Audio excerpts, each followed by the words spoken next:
Hello बच्चों, कैसे हो? बढ़िया। आप बढ़िया तो मैं भी बढ़िया। तो देखो बच्चों, आज हमें क्या पढ़ाई करनी है। आज है हमारे पास बीएससी फर्स्ट सेमेस्टर का वीडियो नंबर 46, या फिर हम कह सकते हैं कि ये तीसरे चैप्टर का 12वां वीडियो है। और आज हमें बहुत इंपॉर्टेंट टॉपिक डिस्कस करना है। आज का हमारा टॉपिक है आयनन एंथैल्पी, या फिर आयनन विभव, या फिर आयनन ऊर्जा, या आयनाइजेशन एंथैल्पी, या आयनाइजेशन पोटेंशियल, या आयनाइजेशन एनर्जी। हम इसे किसी भी नाम से बुला सकते हैं। और ये टोटल मैंने बताए हैं आपको 6 नाम। 6 में से किसी भी नाम से एग्जाम में क्वेश्चन आ सकता है। ठीक है। तो क्या होती है आयनन एंथैल्पी या आयनन विभव, इसके बारे में चलो बात करते हैं कि आयनन विभव का मतलब क्या है। देखो मैं बताता हूं आपको आयनन विभव का क्या मतलब है। मान लो आपके पास कोई भी एक एटम है, और ये एटम का न्यूक्लियस है। न्यूक्लियस के पास पहला ऑर्बिट है, फिर दूसरा ऑर्बिट है, फिर तीसरा ऑर्बिट है, फिर चौथा ऑर्बिट है। मान लो इसके पास टोटल 4 ऑर्बिट ही हैं। तो चौथे ऑर्बिट को हम कहेंगे एन। एन का मतलब लास्ट ऑर्बिट। ठीक है। और इस चौथे ऑर्बिट में मान लो इलेक्ट्रॉन है कुछ। मान लो इसमें चौथे ऑर्बिट में मान लो 3 इलेक्ट्रॉन है। ठीक है। और ये जो आपका एटम है, जिसमें हम बता रहे हैं कि 4 ऑर्बिट हैं, और चौथे ऑर्बिट में हमने बताया कि कितने इलेक्ट्रॉन हैं, 3 इलेक्ट्रॉन हैं। इस ऑर्बिट की एक खासियत है। खासियत ये है कि इस एटम में एक खासियत यह है कि ये एटम गैसीय अवस्था में है, गैसियस स्टेट में है। तो आपके पास जब कोई एटम कौन सी अवस्था में होता है, गैसीय अवस्था में, उस समय उस एटम का जो आउटर मोस्ट ऑर्बिट होता है, उस आउटर मोस्ट ऑर्बिट से एक इलेक्ट्रॉन को निकालने के लिए, क्या निकालना है, एक इलेक्ट्रॉन। एक इलेक्ट्रॉन को निकालने के लिए जितनी एनर्जी हमें देनी होती है, ये जो एनर्जी आप दोगे, उस एनर्जी से ही ये इलेक्ट्रॉन निकलकर बाहर आएगा।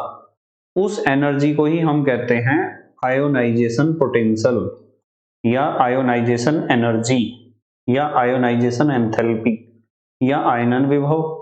तो क्या समझाया हमने?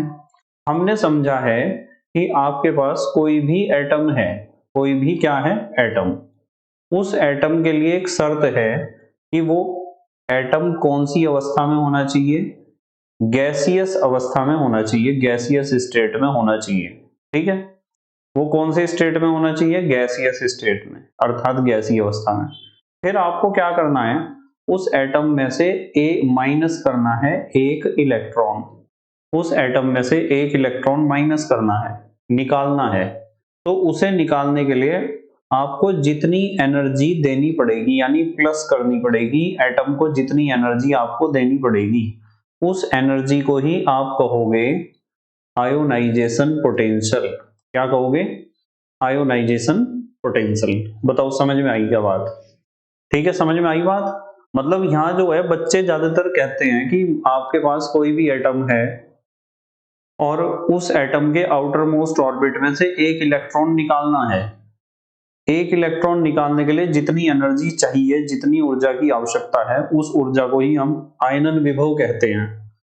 पर बच्चे इस बात का ध्यान नहीं रखते कि वो एटम जो है ना, वो परमाणु, वो गैसीय अवस्था में होना चाहिए, गैसियस स्टेट में होना चाहिए, तभी उसके आउटर मोस्ट ऑर्बिट से एक इलेक्ट्रॉन आप निकाल पाओगे।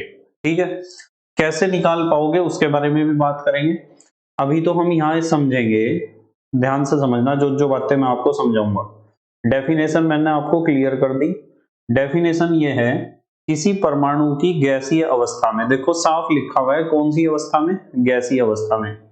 किसी परमाणु की गैसीय अवस्था में उसकी बाहरी कक्षा से, यानी आउटर मोस्ट ऑर्बिट से, एक इलेक्ट्रॉन को निकालने के लिए जितनी ऊर्जा की आवश्यकता होती है, उसे उस परमाणु की आयनन एंथैल्पी कहते हैं। यानी आयनन एंथैल्पी अलग अलग परमाणु की अलग अलग होती है। ठीक है, एक बात आपको ध्यान रखनी है कि जो आयनन एंथैल्पी है या आयनाइजेशन पोटेंशियल है, आयनन विभव है, उसका मात्रक होता है इलेक्ट्रॉन वोल्ट पर एटम, या फिर किलो कैलोरी पर मोल, या फिर किलो जूल पर मोल। तो आप इन तीनों में से किसी भी यूनिट को बता सकते हो। तीनों यूनिट आपको याद रखनी है कि आयनाइजेशन एंथैल्पी या आयनाइजेशन पोटेंशियल का यूनिट क्या होता है, इलेक्ट्रॉन वोल्ट पर एटम, या किलो कैलोरी पर मोल, या किलो जूल पर मोल। ठीक है, अच्छा एक बात और बताता हूं आपको। देखो, मान लो आपके पास, इसे पहले मिटाते हैं फिर समझेंगे। मैं आपको कह रहा हूं कि हमारे पास ये एक न्यूक्लियस है और न्यूक्लियस के पास ये कुछ ऑर्बिट हैं। ठीक है, इन सब ऑर्बिट में से आपको पता है एक ऑर्बिट आउटर मोस्ट ऑर्बिट भी होगा, और उस आउटर मोस्ट ऑर्बिट में इलेक्ट्रॉन होंगे बहुत सारे। उनमें से एक इलेक्ट्रॉन मैंने ये बना दिया, आपको इस इलेक्ट्रॉन को बाहर निकालना है। तो इस इलेक्ट्रॉन को बाहर निकालने का तरीका क्या है? क्या आप इस इलेक्ट्रॉन को वैसे ही बाहर निकाल दोगे? नहीं, आप इस इलेक्ट्रॉन को ऐसा बिल्कुल भी नहीं कर सकते कि आप इस इलेक्ट्रॉन को एक हाथ से ऐसे पकड़ो या चिमटी से पकड़ो, चिमटी का मतलब फोर्सेप्स से पकड़ो और बाहर निकाल दो। आप किसी एटम को ही नहीं देख सकते, परमाणु को तो देखना बड़ा मुश्किल है। तो परमाणु के अंदर जो इलेक्ट्रॉन है उसे कैसे देख लोगे आप? आसानी से देख तो नहीं सकते। तो इसलिए इलेक्ट्रॉन को बाहर निकालने का यह तरीका नहीं है। जैसे आप जो सिर होता है ना हमारा, जब छोटे बच्चे होते हैं तो वो ढंग से नहाते नहीं है, और जब नहाते नहीं ढंग से तो उनके सिर में हो जाती हैं बहुत ज्यादा जुएं, और उनकी मम्मी उन जुओं को निकालती है सिर में से। बाल हटाए, जू देखा जू चल रही, ऐसे पकड़ी और बाहर निकाल दी। तो क्या आप जिस तरह सिर में से जू निकालते हैं बाहर, क्या इस तरीके से क्या इस तरीके से आप एटम में से इलेक्ट्रॉन को निकाल सकते हो? तो आपका जवाब आएगा नहीं सर, हम नहीं निकाल सकते ऐसे। मैं पूछूंगा क्यों नहीं निकाल सकते, तो आप कहोगे कि सर इलेक्ट्रॉन ही तो है, कोई जू थोड़ा ही है। जू को तो हम देख सकते हैं, पर इलेक्ट्रॉन को तो नहीं हम देख सकते, वो तो बहुत छोटा है। तो हम कैसे पकड़ेंगे उसे और कैसे बाहर निकाल लेंगे? तो अब बच्चों के दिमाग में आता है कि सर फिर इलेक्ट्रॉन को निकाला कैसे जाता है, कैसे निकाल लेंगे हम इलेक्ट्रॉन को बाहर? तो इलेक्ट्रॉन को बाहर निकालने का तरीका बताता हूं। मान लो आपको इस इलेक्ट्रॉन को बाहर निकालना है, तो आप एक काम कर सकते हो। काम ये कर सकते हो कि आप इधर से, यहां से इसके ऊपर एक दूसरे इलेक्ट्रॉन का अटैक कराओ। ठीक है, किसका अटैक कराओ? इलेक्ट्रॉन का। ये इलेक्ट्रॉन का हमने अटैक करा दिया। तो इलेक्ट्रॉन का अटैक कराने से क्या होगा? इसका अटैक कराने से ये होगा कि ये इलेक्ट्रॉन यहां से चलता चलता चलता चलता जब इसके ऊपर टक्कर मारेगा तो अपना सारा एनर्जी इसे दे देगा।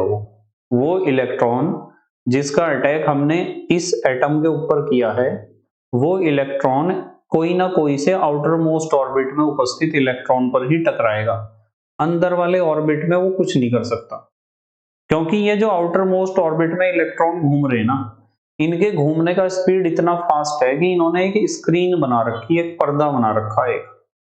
जैसे आपका जो सीलिंग फैन होता है ना, छत का पंखा, जब वो घूमता है उसकी 3 पंखुड़ियां हैं, वे जब घूमती हैं तो एक आपको छत पे जब आप देखते हो पंखे की तरफ, तो आपको एक वृत्ताकार लेयर यानी सर्कुलर लेयर आपको दिखाई देती है। ये 3 पंखुड़ियां तो ज्यादा तेज नहीं घूम रही, और जब ये ज्यादा तेज नहीं घूम रही फिर भी इन्होंने एक क्या बना लिया? लेयर बना लिया, एक परत बना लिया, एक स्क्रीन बना ली।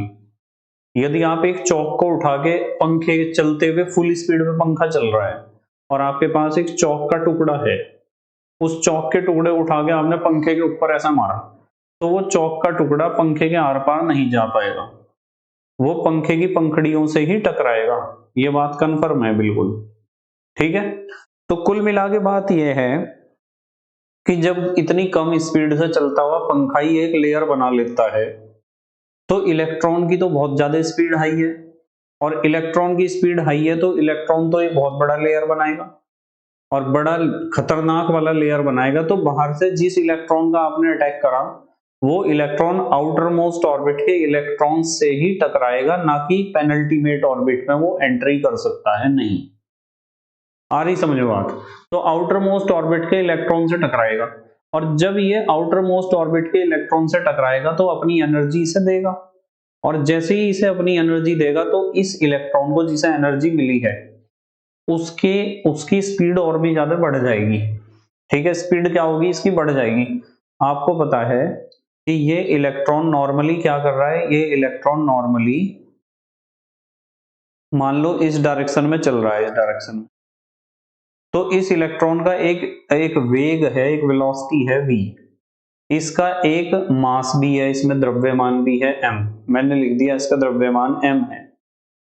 ठीक है, तो आपको पता है इसमें एक एनर्जी है जिसे आप काइनेटिक एनर्जी कहते हो। ठीक है, मान लो इसकी एनर्जी इधर लिखते हैं, k is equal to half m v square, ये इसकी एनर्जी है। और जब वो पुरानी एनर्जी के साथ दौड़ता है तो उससे पता क्या फायदा होता है? उससे फायदा यह होता है कि ये जो इलेक्ट्रॉन है वो नेगेटिवली चार्ज्ड है और न्यूक्लियस है पॉजिटिवली चार्ज्ड, तो इलेक्ट्रॉन न्यूक्लियस की तरफ ऐसे अट्रैक्ट हो रहा होगा। ठीक है, इलेक्ट्रॉन न्यूक्लियस की तरफ अट्रैक्ट होता है बिकॉज अपोजिट चार्ज होता है इलेक्ट्रॉन और न्यूक्लियस के ऊपर दोनों के। और यहां मान लो जितने फोर्स से वो अट्रैक्ट हो रहा है वो फोर्स F1 है, हमने कहा वो फोर्स क्या है? F1। तो ये इलेक्ट्रॉन बाहर की तरफ को भी तो इस पे एक फोर्स लग रहा होगा जिसे आप कहते हो सेंट्रीफ्यूगल फोर्स, अपकेंद्र बल। जब भी कोई वस्तु वृत्तीय गति करती है, सर्कुलर मोशन करती है, तो सर्कुलर मोशन करती हुई वस्तु पर सेंटर से बाहर की तरफ को एक स्यूडो फोर्स काम करता है, एक छद्म बल, एक झूठा बल काम करता है जिसे हम कहते हैं सेंट्रीफ्यूगल फोर्स। यहाँ जो इलेक्ट्रॉन न्यूक्लियस की तरफ अट्रैक्ट हो रहा है, जिस फोर्स को हमने F1 से डिनोट किया है, ये वास्तविकता में इलेक्ट्रोस्टैटिक फोर्स ऑफ अट्रैक्शन तो है ही, पर इसी के साथ साथ ये एक सेंट्रीपिटल फोर्स भी है, अभिकेंद्र बल भी है ये एक। और जब ये सर्कुलर मोशन कर रहा है तो इस पे बाहर की तरफ को भी तो एक बल लगेगा जिसे आप कहोगे सेंट्रीफ्यूगल फोर्स, अपकेंद्र बल, F2। और जब हमारा इलेक्ट्रॉन जो है, यहां देखो जहां हमने लिखा था kinetic energy is equal to half mv square, जब इलेक्ट्रॉन का एनर्जी इतना होता है ना नॉर्मल, तो उस समय F1 is equal to F2 होता है। यानी सेंट्रीपिटल फोर्स जो है, जो सेंटर की तरफ को लग रहा है, वो बराबर होता है सेंट्रीफ्यूगल फोर्स के, और दोनों फोर्स एक दूसरे को बैलेंस करते हैं। इसीलिए कोई भी इलेक्ट्रॉन, जो भी इलेक्ट्रॉन जिसके बारे में भी हम पढ़ रहे हैं, वो इलेक्ट्रॉन न्यूक्लियस से उतने ही डिस्टेंस पर घूमता रहता है, यानी एक डेफिनेट रेडियस पर घूमता रहता है वो। ठीक है, उसका रीजन यही है कि F1 is equal to F2 होता है नॉर्मली किसी भी इलेक्ट्रॉन के लिए। ठीक है, पर हमने क्या करा, हमें इस इलेक्ट्रॉन को बाहर निकालना है, तो इस इलेक्ट्रॉन को बाहर निकालने के लिए हमने बाहर से एक दूसरे इलेक्ट्रॉन का अटैक कराया इस इलेक्ट्रॉन के ऊपर। वो दूसरे इलेक्ट्रॉन ने इस इलेक्ट्रॉन को अपना एनर्जी दे दिया, और एनर्जी देने से इसका काइनेटिक एनर्जी बढ़ गया, और काइनेटिक एनर्जी बढ़ने से F2 बढ़ेगा ना कि F1, क्योंकि स्पीड बढ़ गई ना।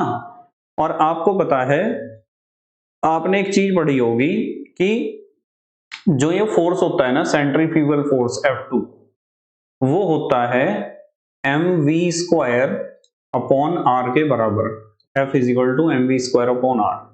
तो इस फार्मूले को जब आप फिजिक्स में पढ़ते हो तो आपको एक बात समझ में आती है कि F जो है force, centrifugal force, is directly proportional to v square. यानी इलेक्ट्रॉन जितना स्पीड से दौड़ेगा अपनी कक्षा में, अपने ऑर्बिट में, उसके ऊपर बाहर की तरफ को उतना ही ज्यादा सेंट्रीफ्यूगल फोर्स लगेगा। तो नॉर्मली तो क्या था, F1 और F2 बराबर थे। जब बाहर से आपने एक इलेक्ट्रॉन का अटैक कराया तो उस इलेक्ट्रॉन ने अपनी एनर्जी इस इलेक्ट्रॉन को दे दी, जिसकी वजह से उसका वेग बढ़ गया, वेलोसिटी बढ़ गई, v बढ़ गया। और जब v बढ़ा तो सेंट्रीफ्यूगल फोर्स भी बढ़ेगा, और सेंट्रीफ्यूगल फोर्स बढ़ा, जब ये वाला फोर्स बढ़ गया और ये वाला फोर्स उतना ही है, तो आपका इलेक्ट्रॉन तो फिर बाहर निकल के गिरेगा ही एकदम, गिर जाएगा या नहीं गिरेगा, क्योंकि F2 की वैल्यू बड़ी होगी। तो यहां आप नीचे लिख सकते हो कि ऐसी स्थिति में क्या होता है, F2 is greater than F1 हो जाता है, यानी सेंट्रीफ्यूगल फोर्स का वैल्यू बढ़ जाता है और सेंट्रीपिटल फोर्स उतना ही है, वो नहीं बढ़ेगा, क्योंकि सेंट्रीपिटल फोर्स वेलोसिटी के ऊपर डिपेंड ही नहीं करता, वो डिपेंड करता है पॉजिटिव और नेगेटिव चार्ज के ऊपर। प्लस माइनस की वजह से ही तो लग रहा है सेंट्रीपिटल फोर्स। आपको पता है सेंट्रीपिटल फोर्स क्यों लग रहा, सेंट्रीपिटल फोर्स इस फार्मूले से आप निकालते हो, F is equal to 1/4 pi epsilon 0 के Q1 Q2 upon R square. Centripetal force जो है वो डायरेक्टली प्रोपोर्शनल है Q1 इंटू Q2 के, यानी सेंट्रीपिटल फोर्स जो है वो डिपेंड करता है कि इलेक्ट्रॉन के ऊपर चार्ज कितना है और न्यूक्लियस के ऊपर चार्ज कितना है, इन दोनों के ऊपर डिपेंड करेगा सेंट्रीपिटल फोर्स। सेंट्रीपिटल फोर्स कतई भी निर्भर नहीं करेगा वेलोसिटी के ऊपर, हालांकि सेंट्रीफ्यूगल फोर्स वेलोसिटी के ऊपर डिपेंड करता है। इसलिए बाहर से जब आप एक्स्ट्रा इलेक्ट्रॉन का अटैक कराते हो, तो जिस इलेक्ट्रॉन को आपको बाहर निकालना है वो आउटर मोस्ट ऑर्बिट का इलेक्ट्रॉन है, उससे टकरा के उसकी काइनेटिक एनर्जी बढ़ा देता है, वेग बढ़ा देता है, और वेग के बढ़ने से सेंट्रीफ्यूगल फोर्स बढ़ता है, और सेंट्रीफ्यूगल फोर्स के बढ़ने से क्या होता है, वो बाहर निकल के गिर जाता है। ठीक है, तो यूं नहीं कि आपने फोर्सेप या चिमटीली या जू की तरह इसे निकाल दिया बाहर, ऐसा नहीं कर सकते आप। अब बच्चों के दिमाग में एक सवाल आता है, कभी कभी सवाल ये आता है कि सर इलेक्ट्रॉन के अलावा क्या किसी और चीज का अटैक नहीं कर सकते क्या हम इसके ऊपर? तो मेरा जवाब है कर सकते हैं बिल्कुल। देखो मैं बताता हूं, आप इलेक्ट्रॉन का अटैक कर सकते हो, इसे मिटा देता हूं यहां से। देखो आप या तो यहां अटैक कर दो इलेक्ट्रॉन का, या तो यहां प्रोटॉन का अटैक कर दो, या तो यहां आप अटैक कर दो न्यूट्रॉन का, और या तो अटैक कर दो आप अल्फा पार्टिकल का, और या फिर अटैक कर दो बीटा पार्टिकल का, या फिर गामा पार्टिकल का अटैक कर दो। इनमें से किसी भी पार्टिकल का यदि आप यहां अटैक करोगे तो पक्की बात है इलेक्ट्रॉन निकल के बाहर आ जाएगा।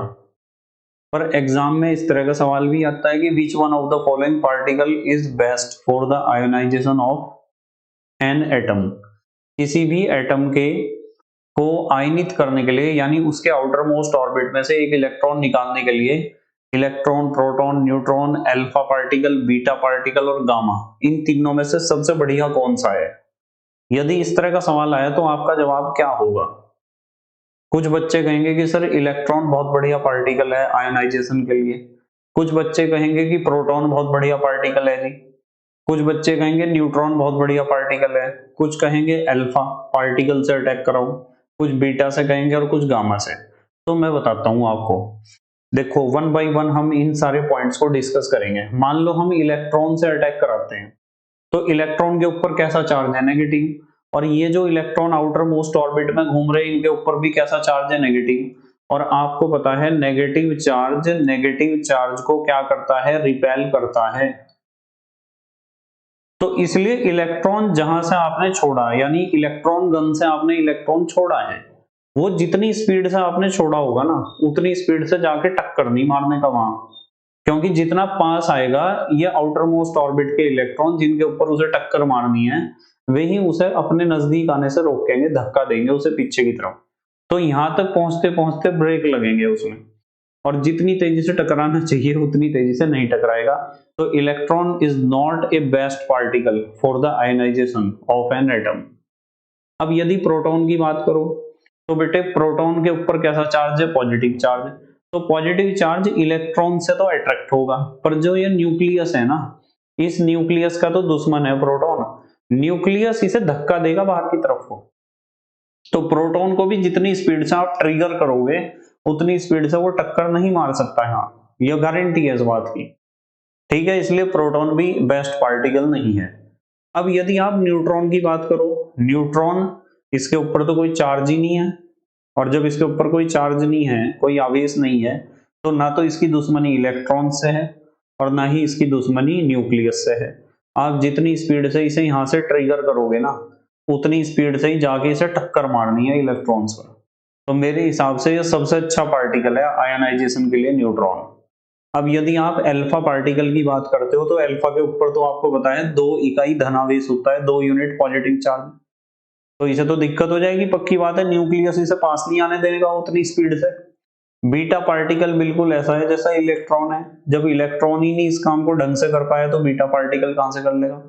बीटा पार्टिकल इलेक्ट्रॉन ही होता है। गामा, अब कुछ बच्चों का ध्यान एकदम गामा पे जाएगा कि सर गामा, गामा के ऊपर कोई चार्ज नहीं है, और गामा के ऊपर कोई चार्ज नहीं है तो मैं बताता हूं गामा का कोई मास भी नहीं है, द्रव्यमान कुछ नहीं है इसका, ठीक है। और एनर्जी इसमें जब होती, जब के का फार्मूला आपको पता है 12mv², और इसका मास है 0, तो जब मास 0 हो जाएगा तो v चाहे कितना ही तेज हो इसका, तो टोटल काइनेटिक एनर्जी कितनी होगी, 0। तो ये चाहे कितनी स्पीड से भागता रहे और कितनी स्पीड से टक्कर मार दे, इसके अंदर एनर्जी तो है ही नहीं, क्योंकि इसमें मास ही नहीं है। और जब एनर्जी नहीं है, मास नहीं है, तो एनर्जी नहीं है, तो टकरा के करेगा क्या, इलेक्ट्रॉन का क्या फायदा करेगा जिसके ऊपर टक्कर मारेगा। तो सबसे बढ़िया पार्टिकल कौन निकल के आया बताओ, न्यूट्रॉन। कौन निकल के आया, न्यूट्रॉन। तो neutron is the best particle for the ionisation of an atom in the gaseous state. ठीक है, क्लियर होगी ना बात।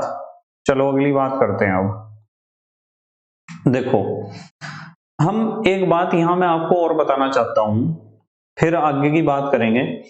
आपको पता चल गया कि आपके पास कोई भी एटम का न्यूक्लियस है, और इस न्यूक्लियस के पास पहला ऑर्बिट, दूसरा ऑर्बिट, तीसरा ऑर्बिट और चौथा ऑर्बिट।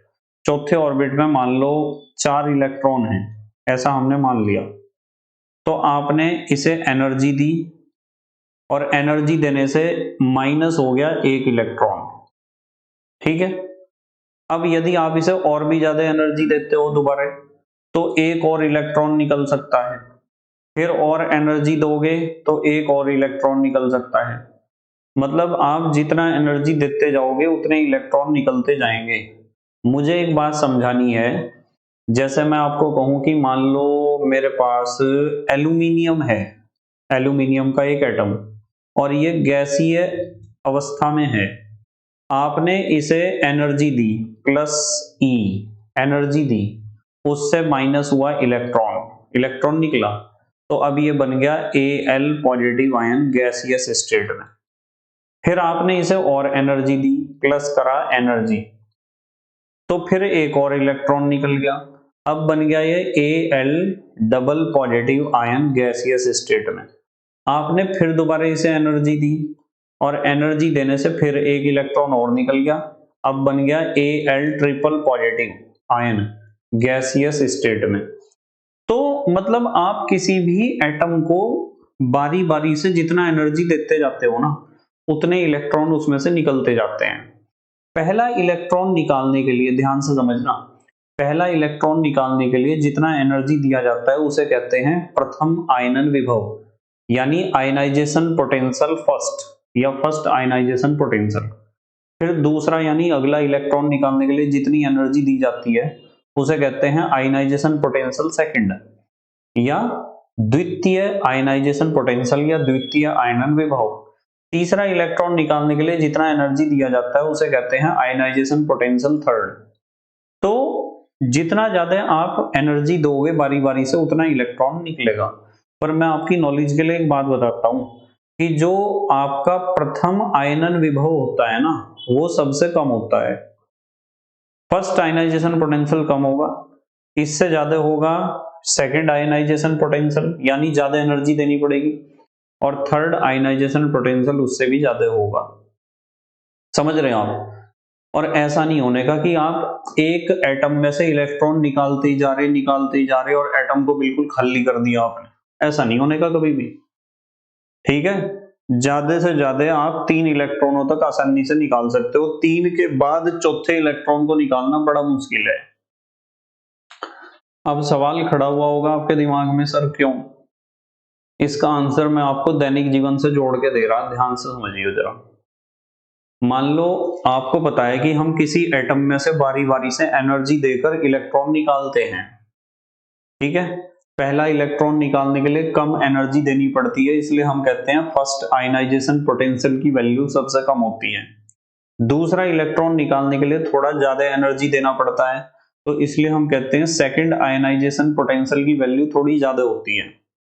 तीसरा इलेक्ट्रॉन निकालने के लिए और भी ज्यादा एनर्जी देनी पड़ती है, इसलिए हम कहते हैं कि थर्ड आयनाइजेशन पोटेंशियल की वैल्यू सेकंड आयनाइजेशन पोटेंशियल से भी थोड़ी ज्यादा होती है।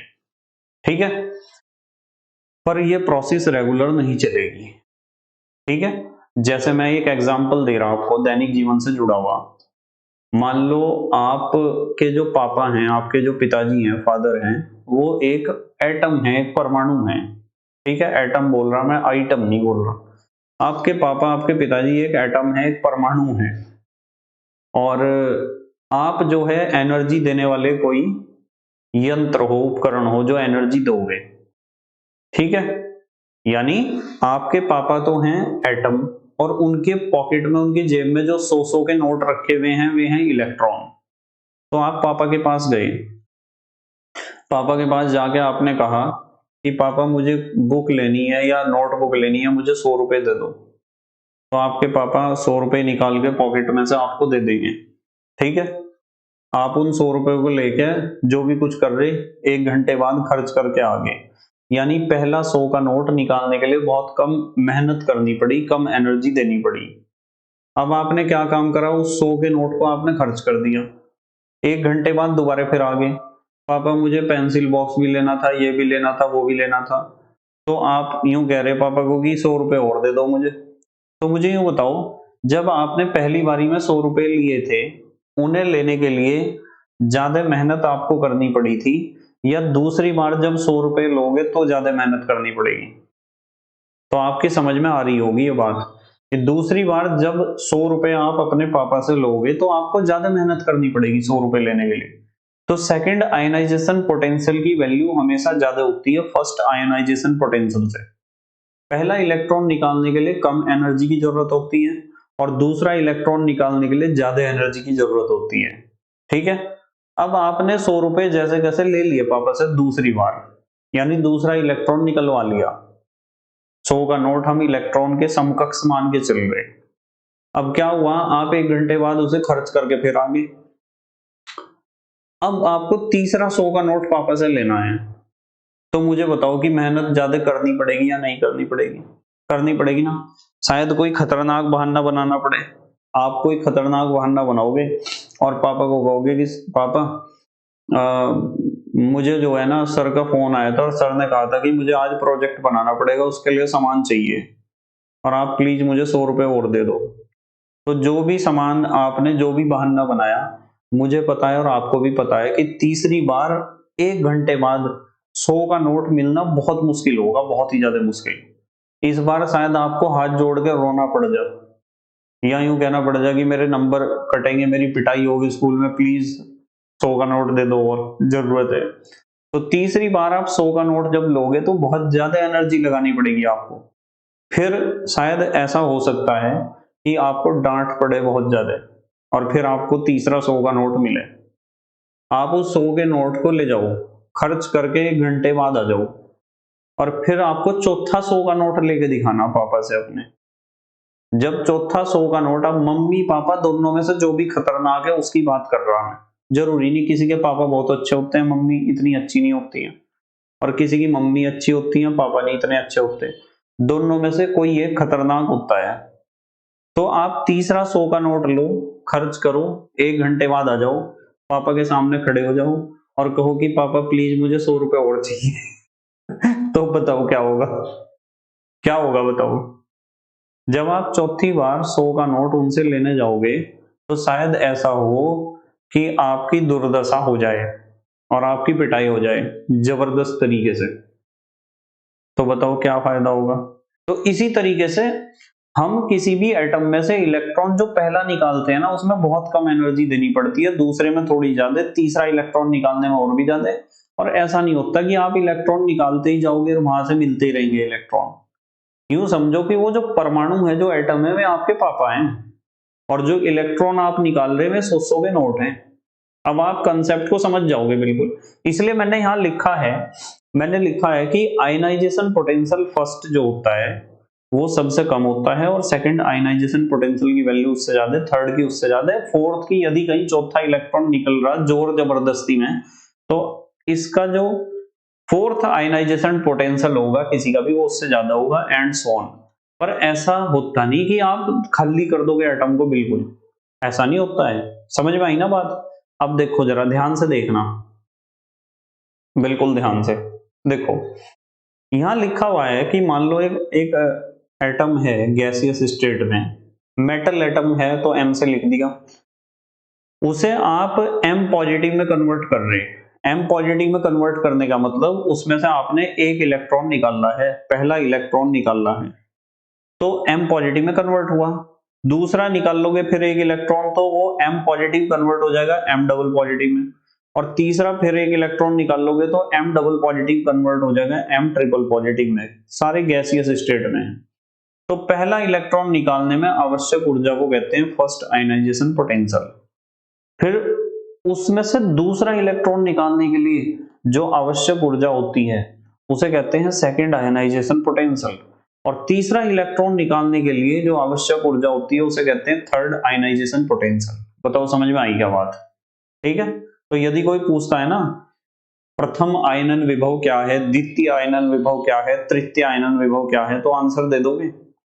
अब बात करते हैं कि जो आयनाइजेशन पोटेंशियल फर्स्ट होता है, या फर्स्ट आयनाइजेशन पोटेंशियल होता है, या फर्स्ट आयनाइजेशन एंथैल्पी होती है, या फर्स्ट आयनाइजेशन एनर्जी होती है, कुछ भी कहो, उसकी वैल्यू सबसे कम होती है। सेकंड आयनाइजेशन पोटेंशियल की वैल्यू उससे ज्यादा होगी, और थर्ड आयनाइजेशन पोटेंशियल की वैल्यू उससे भी ज्यादा होती है। इसका रीजन पता क्या है? इसका रीजन ये है, नीचे लिखा हुआ, बिकॉज जेड इफेक्टिव जो है वो एटम का जेड इफेक्टिव तो होता है सबसे कम। जेड इफेक्टिव तो पता है, प्रभावी नाभिकीय आवेश, इफेक्टिव न्यूक्लियर चार्ज। जब भी कोई एटम होगा, मेटल एटम, तो उसका इफेक्टिव न्यूक्लियर चार्ज सबसे कम होगा। जब उसमें से एक इलेक्ट्रॉन निकाल के आप उसे m पॉजिटिव में कन्वर्ट कर दोगे तो उसका जेड इफेक्टिव बढ़ जाएगा, क्योंकि मैंने आपको कल भी पढ़ाया था कि इलेक्ट्रॉन्स का नंबर जितना घटता रहता है उतना ही जेड इफेक्टिव बढ़ता रहता है। और जब m पॉजिटिव को आप m डबल पॉजिटिव में कन्वर्ट करोगे तो जेड इफेक्टिव और भी ज्यादा बढ़ जाएगा, और जब इसे m ट्रिपल पॉजिटिव में कन्वर्ट करोगे तो m ट्रिपल पॉजिटिव का तो जेड इफेक्टिव और भी ज्यादा बढ़ जाएगा। जितना भी जेड इफेक्टिव बढ़ेगा, यानी इफेक्टिव न्यूक्लियर चार्ज जितना बढ़ेगा उतना ही न्यूक्लियर अट्रैक्शन बढ़ेगा, और न्यूक्लियर अट्रैक्शन बढ़ेगा तो आउटर मोस्ट ऑर्बिट के इलेक्ट्रॉन्स को उतना ही ज्यादा मजबूती से पकड़ा जाएगा। फिर आ रहा ना समझ में? ये भी बात ध्यान रखना, रीजन ये है इसका। अब हम बात करेंगे आयनन विभव ज्ञात करने का क्या तरीका है, डिटर्मिनेशन ऑफ आयनाइजेशन पोटेंशियल का क्या मेथड है। इसका बहुत आसान सा मेथड है, देखो मैं बताता हूं आपको। आपको क्या काम करना है, आपको एक इस तरह की एक विद्युत विसर्ग नली लेनी है, यानी discharge tube, electric discharge tube, और इसमें आपको भरनी है वो एलिमेंट, भरना है कोई भी एलिमेंट जिसका आयनाइजेशन पोटेंशियल आपको निकालना है। वो एलिमेंट इसमें भर दो और गैसीय अवस्था में भरो, गैसीय स्टेट में भर दिया। इधर लगा दो आप एक एनोड और इधर लगा दो एक कैथोड, ठीक है। और इसमें आप एक तो गैल्वेनोमीटर लगा दो, गैल्वेनोमीटर लगा दो एक, हाँ गैल्वेनोमीटर लगा दो, हाँ गैल्वेनोमीटर ठीक रहेगा। और एक लगा दो आप इसमें कोई भी सेल या बैटरी, ध्यान से समझना बिल्कुल, यहां इस तरीके से। अब आपको बताया कि जब आपने पोटेंशियल लगा दिया, इसके अंदर क्या है, वो सारा एलिमेंट है गैसियस स्टेट में भरा हुआ, ठीक है। जब सारे एटम होंगे ना, मान लो ये एटम है कोई, तो एटम तो करंट को सप्लाई नहीं करता, गैल्वेनोमीटर की सुई उठने की ही नहीं है। आप धीरे धीरे वोल्टेज बढ़ाते रहो, यहां साथ में रियोस्टेट भी लगा देना, धारा नियंत्रक जिसे कहते हो, आप फिजिक्स में पढ़ते होगे रियोस्टेट को। नहीं पढ़ा बच्चों ने तो मैं बता देता हूं। रियोस्टेट क्या होता है? रियोस्टेट एक ऐसा रियोस्टेट एक ऐसा वो होता है उपकरण जो वोल्टेज को बढ़ा या घटा सकता है। आप वोल्टेज को बढ़ा भी सकते हो, घटा भी सकते हो, ठीक है। तो मेन टारगेट यह है कि आपको वोल्टेज लगातार बढ़ानी है। धीरे धीरे आपने ये सिस्टम तैयार कर दिया। एक ले ली आपने विद्युत विसर्ग नली यानी इलेक्ट्रिक डिस्चार्ज ट्यूब ले ली, उसमें आपने कैथोड एनोड लगाए, आपने करंट सप्लाई करने के लिए एक बैटरी लगाई, एक रियोस्टेट लगाया जिससे वोल्टेज आप बढ़ा सको, ठीक है। कोई भी सिस्टम लगाओ, वोल्टेज आपको लगातार बढ़ानी है, पोटेंशियल डिफरेंस बढ़ाना है। बीच में आपने उस एलिमेंट को भर दिया गैसियस स्टेट में जिसका आपको निकालना है आयनाइजेशन पोटेंशियल, ठीक है।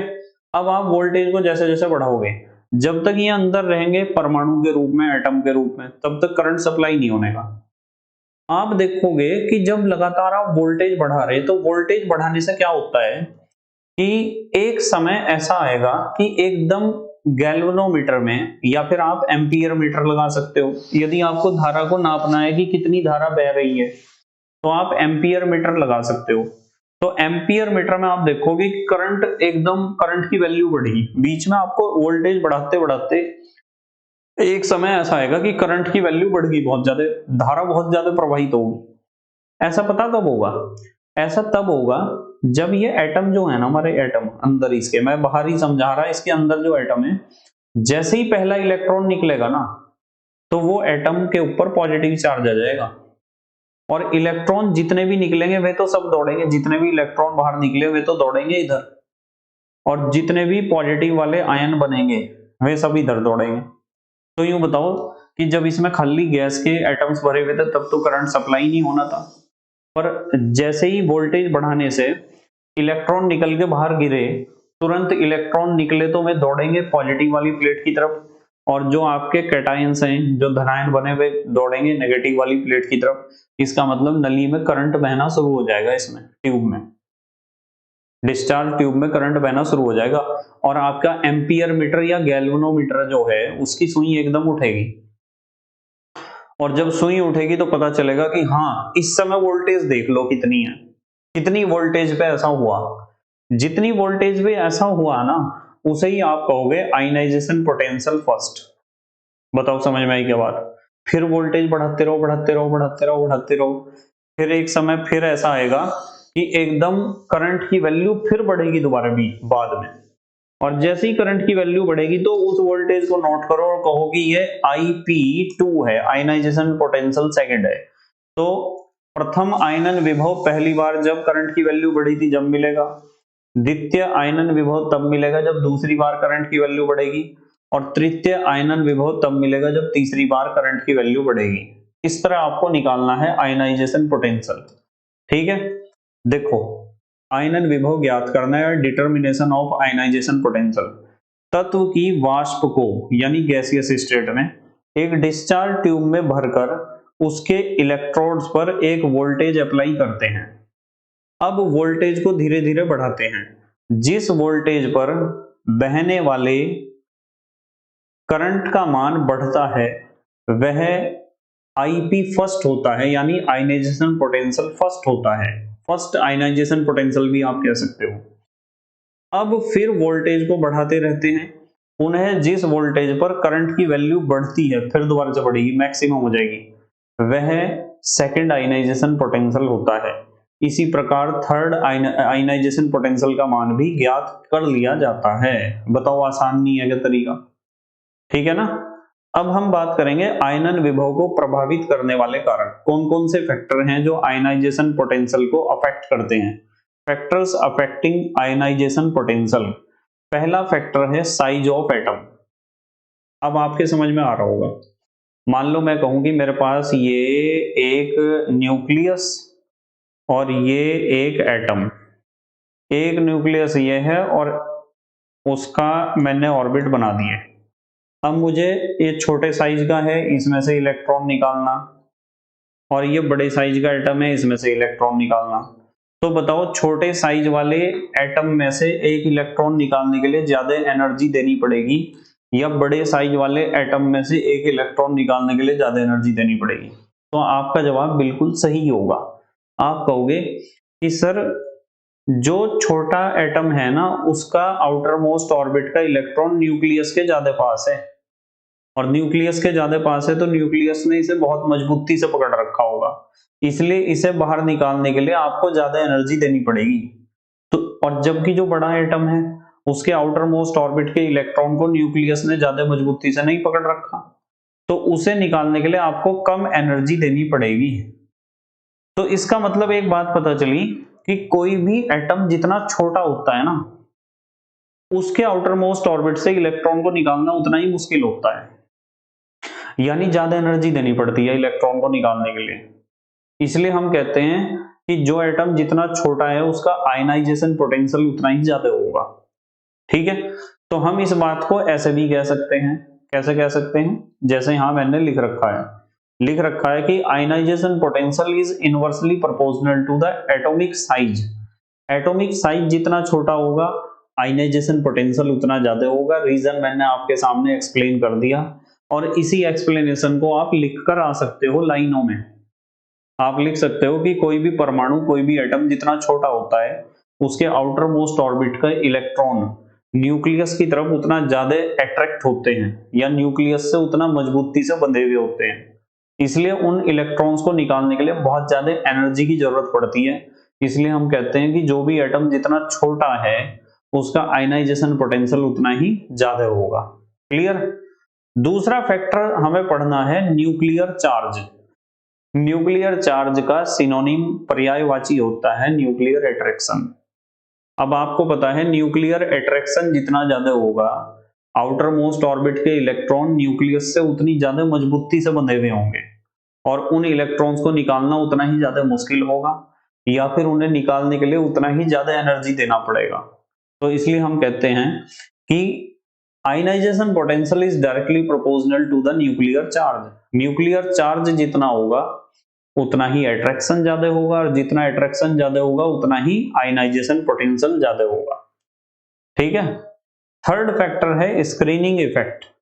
स्क्रीनिंग इफेक्ट जो है वो आउटर मोस्ट ऑर्बिट के इलेक्ट्रॉन्स को कहता है कि नाभिक की तरफ ना खींचो, दूर जाओ नाभिक से। तो स्क्रीनिंग इफेक्ट जितना ज्यादा होगा, स्क्रीनिंग इफेक्ट कहो या शील्डिंग इफेक्ट कहो या आवरण प्रभाव कहो या परिरक्षण प्रभाव कहो, स्क्रीनिंग इफेक्ट जितना ज्यादा होगा ना आउटर मोस्ट ऑर्बिट के इलेक्ट्रॉन न्यूक्लियस की तरफ उतना कम खींचेंगे, कम आकर्षित होंगे, और कम आकर्षित होंगे तो उन्हें निकालने के लिए एनर्जी भी कम देनी पड़ेगी। इसलिए स्क्रीनिंग इफेक्ट कम तो आयनाइजेशन पोटेंशियल ज्यादा, स्क्रीनिंग इफेक्ट ज्यादा तो आयनाइजेशन पोटेंशियल कम। तो इसलिए हमने लिखा ionisation potential is inversely proportional to the screening effect. आयनन विभव आवरण प्रभाव के व्युत्क्रमानुपाती है। ठीक है। नेक्स्ट, अब हम बात करेंगे फिल्ड सेल एंड सब सेल्स। मतलब जो भरे हुए सेल्स या ऑर्बिट होते हैं ना वे ज्यादा स्टेबल होते हैं, और ज्यादा स्टेबल हैं तो वे अपने इलेक्ट्रॉन को आसानी से नहीं छोड़ते। तो कोई भी ऑर्बिट यदि फिल्ड है, भरा हुआ है, तो उसमें से इलेक्ट्रॉन निकालना मुश्किल होता है, ज्यादा एनर्जी देनी पड़ती है। इसलिए पूरे भरे हुए ऑर्बिट्स के लिए आयनाइजेशन पोटेंशियल की वैल्यू ज्यादा होती है। ये तो बात हुई ऑर्बिट की या शेल की। ऑर्बिट या शेल तो पूरा भरा हुआ होना चाहिए जब स्टेबल होता है वो। ठीक है। पर यदि हम सब सेल की बात करें, सब सेल या सब ऑर्बिट या उपकोष, तो वो यदि पूरा भरा हुआ है तब भी स्टेबल है, और यदि आधा भरा हुआ है तब भी स्टेबल है। आपने पढ़ रखा है ना हाफ बाहु रूल का, जो हमने एक्सेप्शन पढ़े थे उसमें पढ़ा था कि half filled and fully field orbits, सब ऑर्बिट्स आर मोर स्टेबल, सब सेल्स आर मोर स्टेबल। तो ध्यान रखना कि फुल्ली फिल्ड सेल्स के लिए आयनाइजेशन पोटेंशियल अधिक होता है, फुल्ली फिल्ड के लिए, पूरे भरे हुए के लिए, और half filled and fully field सब सेल्स के लिए भी आयनाइजेशन पोटेंशियल अधिक होता है। यदि हम सब सेल्स की बात करते हैं तो सब सेल्स तो दो स्थितियों में स्टेबल होता है, दो में नहीं होता तो है तीन में, पर हम यहाँ दो की बात करेंगे, या तो वो पूरा भरा हुआ हो और या तो वो आधा भरा हुआ हो। पूरा भरा हुआ है तब भी उसमें से इलेक्ट्रॉन निकालना मुश्किल, और आधा भरा हुआ है तब भी उसमें से इलेक्ट्रॉन निकालना मुश्किल होगा। ठीक है, यहां लिखा हुआ है ड्यू टू हाई स्टेबिलिटी की वजह से। उसके बाद हम बात करते हैं शेप ऑफ ऑर्बिटल्स की।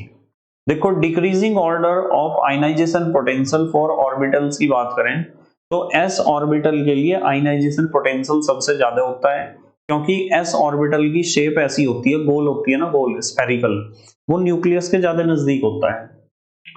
और न्यूक्लियस के नजदीक होगा तो उसके ऊपर न्यूक्लियर अट्रैक्शन बहुत ज्यादा लग रहा होगा, इसलिए उसके आउटर मोस्ट ऑर्बिट में से इलेक्ट्रॉन को निकालना बड़ा मुश्किल होगा।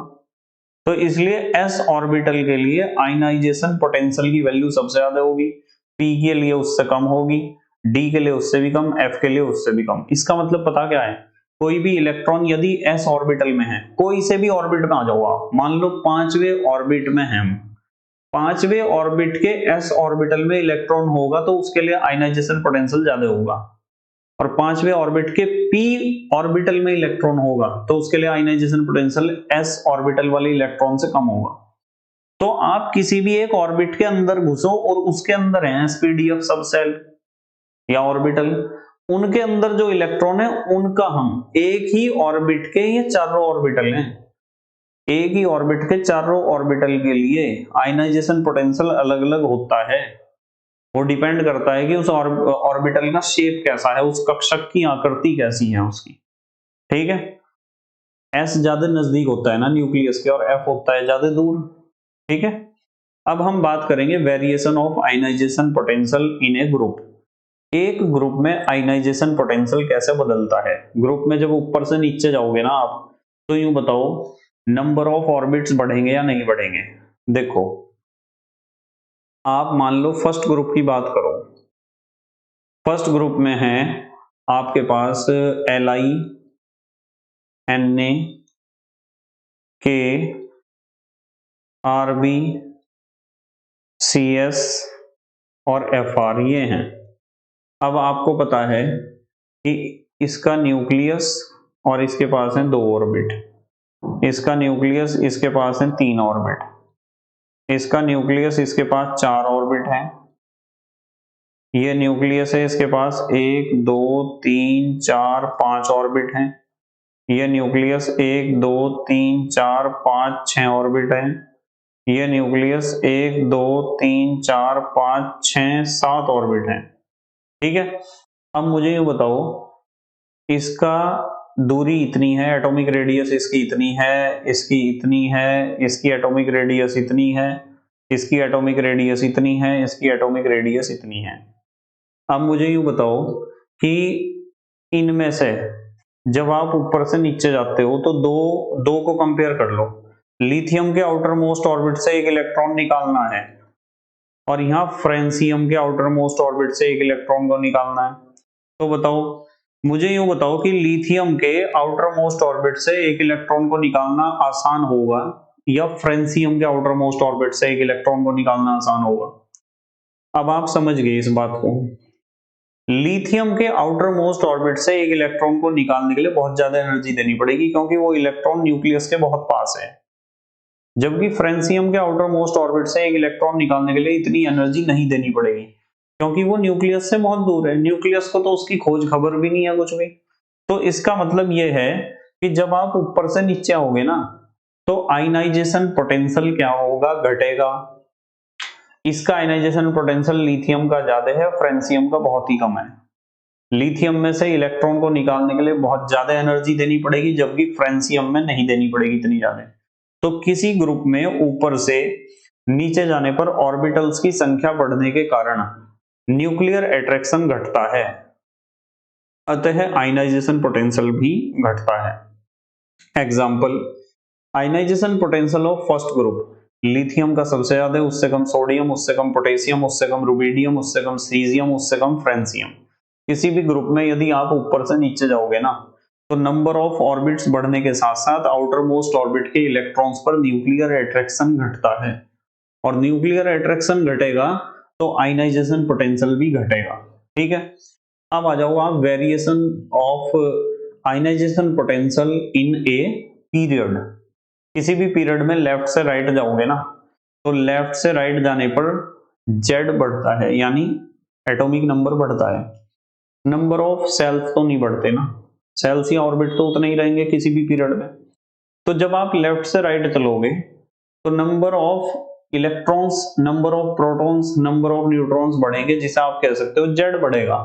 और जेड बढ़ेगा तो जेड इफेक्टिव बढ़ेगा, इफेक्टिव न्यूक्लियर चार्ज बढ़ेगा, और इफेक्टिव न्यूक्लियर चार्ज बढ़ रहा तो न्यूक्लियर अट्रैक्शन बढ़ेगा, और न्यूक्लियर अट्रैक्शन बढ़ेगा, आउटर मोस्ट ऑर्बिट के इलेक्ट्रॉन्स पर ज्यादा अट्रैक्शन लगेगा, तो उन्हें निकालना तो उतना ही मुश्किल होता चला जाएगा, ज्यादा एनर्जी देनी पड़ेगी और भी ज्यादा। इसका मतलब किसी भी पीरियड में लेफ्ट से राइट जाने पर क्या होता है, आयनाइजेशन पोटेंशियल बढ़ता है।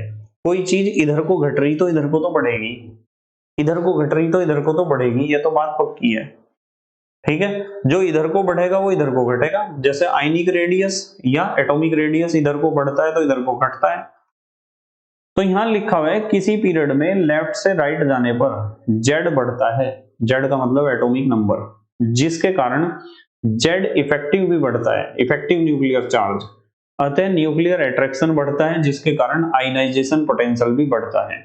ठीक है, एक बहुत बढ़िया बात है, अपने पीरियड में बीई व एमजी का आयनाइजेशन पोटेंशियल आशा से अधिक होता है, क्योंकि इनमें एनएस सबसेल में 2 इलेक्ट्रॉन्स होने के कारण ये फुल्ली फिल्ड व स्टेबल होता है। देखो यदि बीई और एमजी को देखोगे ना आप, चलो मैं दिखाता हूं बीई और एमजी को, बीई और एमजी ध्यान से देखना, ये तो है आपका बीई और ये है आपका एमजी, नीचे है बीई से। देखो आप यदि दूसरे पीरियड में चलोगे और तीसरे में, दूसरे पीरियड में तो बीई को देख लो, कौन सा ग्रुप है दूसरा, एस का दूसरा है, तो आपको पता है ऑर्बिट कौन सा है इसका, इसका पीरियड कौन सा है दूसरा, तो दूसरी तो इसकी होगी कक्षा, बाहरी कक्षा दूसरी कक्षा होगी इसकी, और एस में इसके 2 इलेक्ट्रॉन होंगे, 2s2 होगा इसका कॉन्फ़िगरेशन, बीई का कॉन्फ़िगरेशन 2s2 और इसका होगा 3s2। तो यदि आप बीई और एमजी को देखोगे ना, तो इनके s में 2-2 इलेक्ट्रॉन है, आपको पता है s में होता है 1 ऑर्बिटल और 2 इलेक्ट्रॉन में वो भर जाता है, 1 ऑर्बिटल होता है 2 इलेक्ट्रॉन में वो भर जाता है। तो जब 2-2 इलेक्ट्रॉन इनमें है तो फुल्ली फिल्ड है तो ऑर्बिटल, और फुल्ली फिल्ड है तो स्टेबल है, और स्टेबल है तो इसमें से इलेक्ट्रॉन निकालना मुश्किल है ना मुश्किल, तो इसलिए आयनाइजेशन पोटेंशियल ज्यादा होगा इसका। बीई और एमजी का अपने दूसरे पीरियड में बीई का जरूरत से ज्यादा बढ़ेगा, क्योंकि यहाँ एस ऑर्बिटल फुल्ली फिल्ड है तो स्टेबिलिटी बहुत ज्यादा है। इसी तरह एमजी का है। ठीक है, बहुत आता है क्वेश्चन एग्जाम में, ध्यान रखना, बहुत ज्यादा ये क्वेश्चन पूछा जाता है एग्जाम में। ठीक है, इसे मिनिमाइज कर दूं, वहीं आते हैं, चलो कहाँ थे हम, यहाँ थे।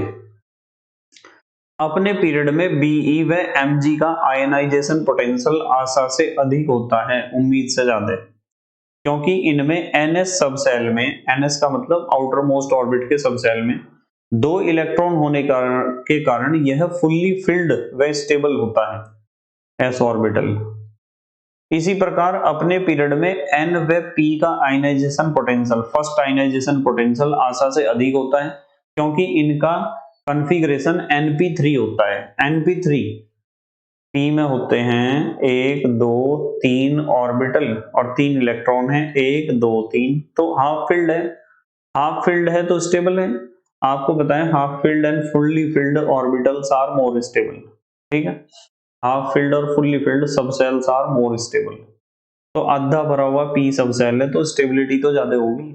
नाइट्रोजन और फास्फोरस की बात कर रहे, चाहे तो आप चेक कर लो, नाइट्रोजन और फास्फोरस को देखो, यहां देखो नाइट्रोजन फास्फोरस, ये तो है नाइट्रोजन और ये है फास्फोरस, यहां से पी ब्लॉक स्टार्ट हो गया ना, इनका तो P1 है कॉन्फ़िगरेशन, इनका P2 है और इनका नाइट्रोजन फास्फोरस का P3 होगा ना, और P3 का मतलब P सबसेल आधा भरा हुआ है, यही तो है इसका मतलब। आ जाओ चलो, पता चल गया। अब यदि आप इनर्ट गैस की बात करो, इनर्ट गैसेस का फर्स्ट आयनाइजेशन पोटेंशियल भी बहुत अधिक होता है, क्योंकि इनका n ऑर्बिट फुल्ली फिल्ड होने के कारण स्टेबल होता है। ठीक है, अब हम बात करेंगे, कुछ खास बात करेंगे अब, कि हमने जो पढ़ा ना आयनाइजेशन पोटेंशियल, इसका केमिस्ट्री में कहाँ यूज है। आयनाइजेशन पोटेंशियल से हमें क्या क्या फायदा होता है इसे पढ़ने से, या इससे हम क्या क्या चीज निकाल सकते हैं।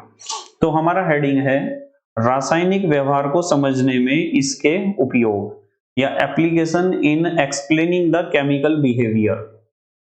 पहला एप्लीकेशन, जिन एलिमेंट्स का आयनाइजेशन पोटेंशियल कम होते हैं, कोई भी एलिमेंट ऐसा है जिसका आयनाइजेशन पोटेंशियल कम हो, जैसे एल्कली मेटल्स हैं, फर्स्ट ग्रुप के एलिमेंट को कहते हैं एल्कली मेटल्स, क्षारीय धातु या क्षार धातु, वे अधिक क्रियाशील होंगे, प्रबल अपचायक होंगे तथा क्षारीय प्रकृति के भी होंगे। अधिक क्रियाशील इसलिए होंगे क्योंकि आसानी से इलेक्ट्रॉन छोड़ देंगे, और जो इलेक्ट्रॉन को आसानी से छोड़ देता है ना, वो बहुत अच्छा अपचायक होता है, रिड्यूसिंग एजेंट, किसी को भी रिड्यूस कर देता है, और नेचर उसकी बेसिक होती है क्योंकि इलेक्ट्रॉन को छोड़ने वाले जो होते हैं वो बेस ही होते हैं। इसके अपोजिट देखो, नंबर 2, जिन तत्वों के आयनाइजेशन पोटेंशियल अधिक होते हैं, यहाँ के लिखना है, कर लिया करो, ये थोड़ी बहुत ही मिस्टेक हो जाती है, को नहीं है ये, के, ठीक है, इस तरह की मिस्टेक हो जाती है लिखते हुए, इन्हें तो समझ जाया करो आप, ठीक है। जिन तत्वों के आयनाइजेशन पोटेंशियल अधिक होते हैं, एक्सेप्ट इनर्ट गैसेस को छोड़कर, वे प्रबल आक्सीकारक होंगे तथा अम्लीय प्रकृति के होंगे, जैसे नॉन मेटल होते हैं, नॉन मेटल, ठीक है। यदि दो एलिमेंट्स के आयनाइजेशन पोटेंशियल में अधिक अंतर है, ज्यादा अंतर है, तो उनके बीच आयनिक बॉन्ड बनता है। यदि दो एलिमेंट ऐसे जिन्हें आपस में जुड़ के संयोग करके कोई कंपाउंड बनाना है, कोई यौगिक बनाना है, या कोई मॉलिक्यूल बनाना है, तो उनके यदि आयनाइजेशन पोटेंशियल में ज्यादा डिफरेंस होगा तो पक्की बात है उनके बीच आयनिक बॉन्ड बनेगा। और यदि कम अंतर होता है आयनाइजेशन पोटेंशियल में दोनों के, तो उनके बीच बनता है कोवलेंट बॉन्ड। क्लियर? अच्छा, एक यूटिलाइजेशन इसका और है, आयनाइजेशन पोटेंशियल के मानों से आउटर मोस्ट ऑर्बिट में इलेक्ट्रॉन्स की संख्या ज्ञात की जा सकती है। जैसे सोडियम का first ionization potential 5.1 electron volt है, और सेकंड आयनाइजेशन पोटेंशियल है 47.3 इलेक्ट्रॉन वोल्ट। देखो कितना डिफरेंस है। इसका मतलब यह है कि बाहरी कक्षा में एक इलेक्ट्रॉन था जो तो आसानी से निकल गया, फिर बाहरी कक्षा के बाद जो सेकंड लास्ट ऑर्बिट था उसमें से निकला ये वाला इलेक्ट्रॉन, क्योंकि डिफरेंस देखो कितना ज्यादा है। हमें ये तो पता है कि सेकंड आयनाइजेशन पोटेंशियल की वैल्यू ज्यादा होती है फर्स्ट से, पर इतनी भी तो ज्यादा नहीं होती जितनी यहाँ पता चल रही, 5.1 इलेक्ट्रॉन वोल्ट और 47.3 इलेक्ट्रॉन वोल्ट, जमीन आसमान का अंतर है, तो समझ रहे तो यहां हमें पता चला, नीचे हमने लिखा है, चूंकि सेकंड आयनाइजेशन पोटेंशियल की वैल्यू बहुत बड़ी है फर्स्ट आयनाइजेशन पोटेंशियल से, इसलिए n इलेक्ट्रॉन्स इन सोडियम, यानी सोडियम के आउटर मोस्ट ऑर्बिट में एक इलेक्ट्रॉन है। इससे हमें यूं ही पता चला, यदि सेकंड आयनाइजेशन पोटेंशियल की वैल्यू भी इसके आसपास होती ना, तो हम कहते कि वो दूसरा इलेक्ट्रॉन भी आउटर मोस्ट ऑर्बिट में ही प्रेजेंट है। समझ में आ रही बात? बस इतना ही पढ़ेंगे आज हम, बाकी कल पढ़ेंगे। आप मेहनत और ईमानदारी से पढ़ाई करते रहो और अपने हैंड रिटन नोट्स बनाते रहो। तो thank you very much for watching this video. Okay, bye.